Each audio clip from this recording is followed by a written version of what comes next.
24. Malubha ang lagay ng isang madre sa Cebu matapos siyang pagtatagayin sa loob mismo ng monasteryo.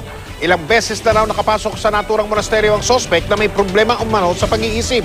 Si Bexamy Humauas ng GMA Cebu naka-alerto 24. Kritikal ang lagay ng madreng si Sister Annabel Amacas ng Franciscan Sisters of the Immaculate Mary matapos siyang pagtatagain sa loob ng monasteryo.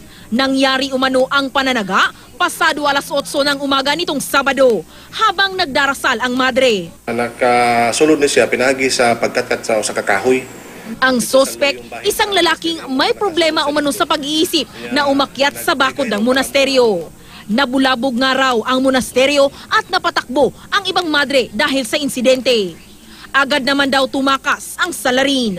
Kwento ng caretaker ng monasteryo, hindi ito ang unang pagkakataon na nakapasok ang sospek. Unsa kuno ituyo niya? Wala ra, ingon ko nung anak. Sinubukan nga rin itong akyatin ang 10 talampakan na gate. Ang sospek nakakulong ngayon sa Consolacion Police Station. Nakatakda pa rin isa ilalim ng pulis sa psychiatric test ang sospek. Bexamy Humauas, nakatutok 24 oras.